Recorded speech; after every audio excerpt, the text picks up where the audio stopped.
जहां पश्चिम बंगाल में सत्ता बदलने के बाद तृणमूल कांग्रेस पर संकट के बादल मंडरा रहे हैं।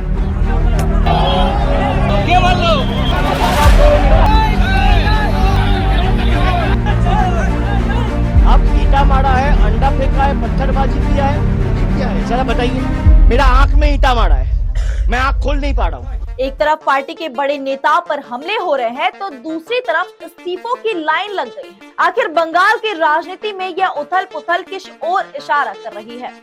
पश्चिम बंगाल की राजनीति में इन दिनों घमासान मचा हुआ है। वहीं तृणमूल कांग्रेस के राष्ट्रीय महासचिव और सांसद अभिषेक बैनर्जी पर दक्षिण 24 परगना के सोनारपुर में हमला किए जाने के बाद सियासी माहौल पूरी तरह गर्मा गई है।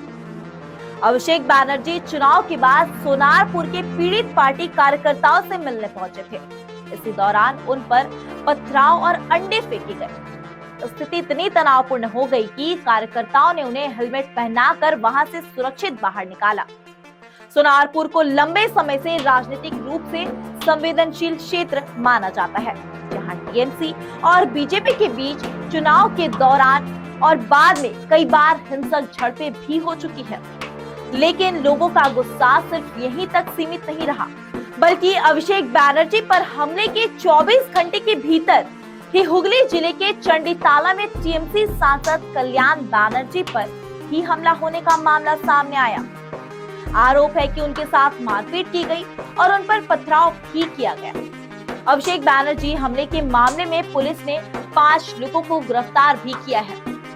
हालांकि इस घटना को लेकर टीएमसी और बीजेपी के बीच आरोप प्रत्यारोप का दौर लगातार जारी है। टीएमसी का आरोप है कि हमलावर बीजेपी समर्थक थे, जबकि बीजेपी ने इन आरोपों को खारिज करते हुए इसे जनता का आक्रोश का परिणाम बताया।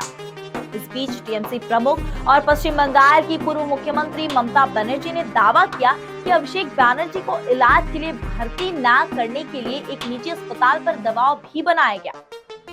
वहीं ममता बनर्जी के अनुसार अस्पताल के सीईओ ने उन्हें बताया कि पुलिस और कुछ बीजेपी नेताओं की ओर से कथित तौर पर धमकी भरे फोन आ रहे थे। तृणमूल पार्टी के नवनिर्वाचित विधायकों की प्रस्तावित बैठक स्थगित करनी पड़ी क्योंकि बड़ी संख्या में विधायक बैठक में नहीं पहुंचे। टीएमसी प्रवक्ता कुणाल घोष ने इसके पीछे अभिषेक बैनर्जी और कल्याण बैनर्जी पर हुए हमलों के बाद बने हालात को वजह बताया। दूसरी ओर पार्टी के कई वरिष्ठ नेता और जनप्रतिनिधियों के इस्तीफे ने भी टीएमसी की चिंताएं और बढ़ा दी है।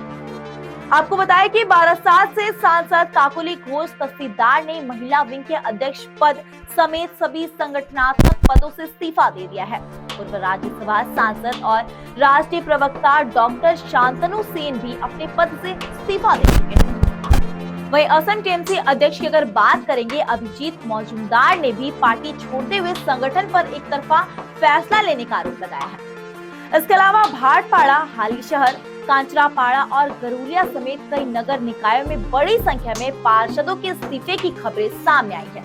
ऐसे में अब सवाल ये उठ रहा है कि क्या तृणमूल कांग्रेस आंतरिक असंतोष और राजनीतिक दबाव के दोहरे संकट से जूझ रही है, या फिर ये बंगाल की बदलती राजनीति का नया अध्याय भी हो सकता है।